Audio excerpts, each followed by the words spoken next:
What is up, obscure mic people?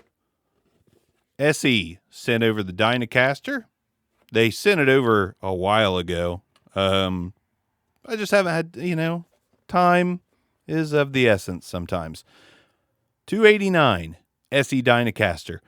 Let me start this review by saying every review I've seen of this microphone so far has been pretty stellar. Will mine be any different? Will it be any different? Well, there's only one way to find out, but let's start out with a little bit about this mic. It is surely meant to be a competitor to many mics, the SM7B, the Aston Stealth. Wait, does anyone still use the Aston Stealth? That was really a solid mic. I don't know why you don't see it very often. Solid mic. But this thing is meant to cut out your inline preamp, make any interface usable with a dynamic microphone. This is not the first of its kind, but it is a pretty early entry into that phantom-powered market for dynamics. I also have the Sterling P30, a handheld phantom-powered dynamic. We'll get into that too. It'll be nice to do a handheld one. But let's take a look at what all comes in the box with the SE Dynacaster, and we will go from there. You get some documentation, sticker,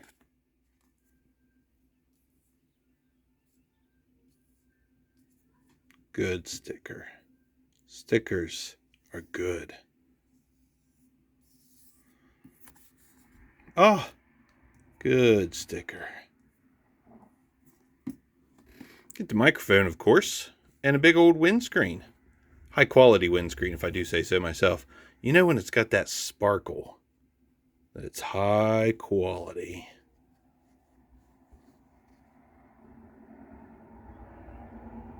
The microphone is all metal. XLR jack is on the mounting bracket. Keep hitting the mic on the table. Quit hitting the table. Got your dynamite activator in the middle. Patterns on the left and right.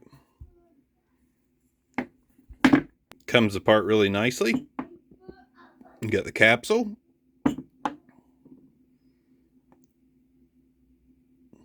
Got multiple pop filter protection devices. Even the end cap comes off. Foam there. And that works really well, actually. One of the better built-in plosive protection apparatuses I have ever seen. All right, so for all intents and purposes, we do have the dynamite engaged.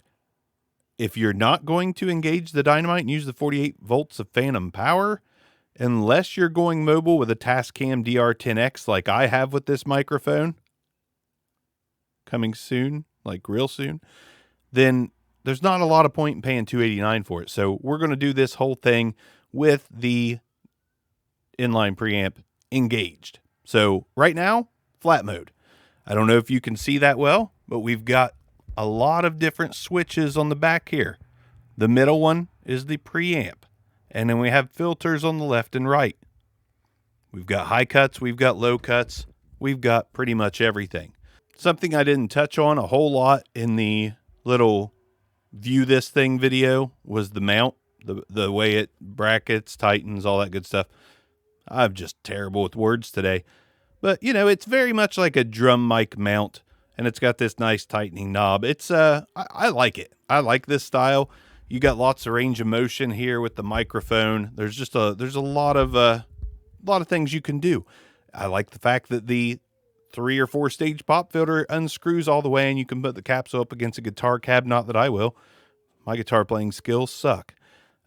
If you've noticed, I'm also not doing the 90-degree angle on this thing because I will anytime I use any mic at all, including this one, but I just wanted to demonstrate that you don't have to. If you want to be that person that puts it right in front of your mouth, then you can. You can put it directly in front of you and Peter Piper the heck out of it, and it's going to be way better than most mics with plosives. So kudos to SE for this. Let me also say, I'm going to go and say now that the big two, even though I'm sure sales don't reflect this, or maybe they do, but the big two, in my opinion, as far as microphone companies go on what you get for your money on being sure that you're getting quality is sure, because the SM7B, it is what it is, whether you love it or hate it. Everyone, you know, it's an industry standard for a lot of use cases. SM58, it's hard to argue Sure's record. SE, even if they're still somewhat new to the game, this is number 2 for me. This is the number 2 microphone company out there, in my opinion, because almost everything they release is good.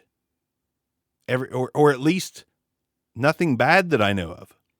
Not to mention $289 when they could have jumped this thing right out of the gate at $400 like the SM7B. They could have. They didn't. It's $289. And I'm going to go on record right now to say that's a steal.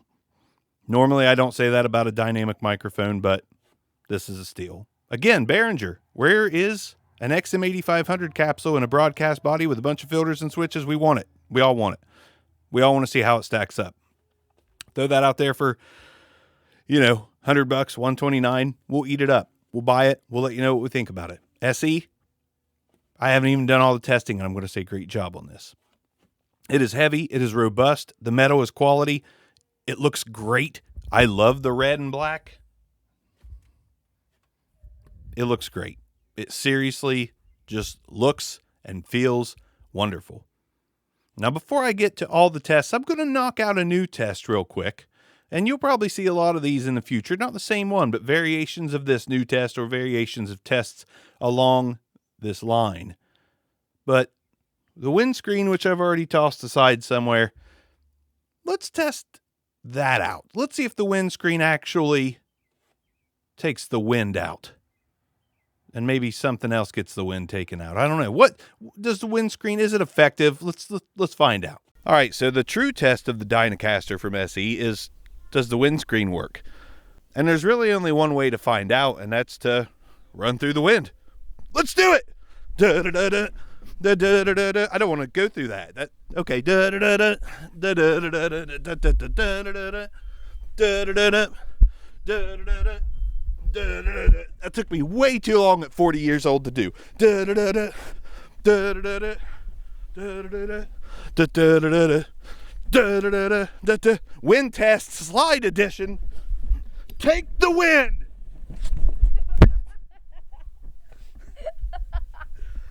That concludes the wind test. I think it was effective. I really do. I think it did a great job at handling the real wind.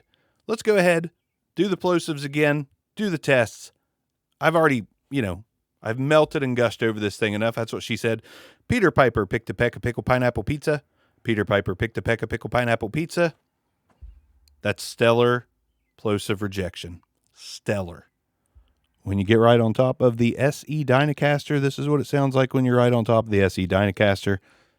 That's some good sounding proximity effect. We're in flat mode. We haven't done anything at all besides flat mode. Not a single thing. But we're gonna.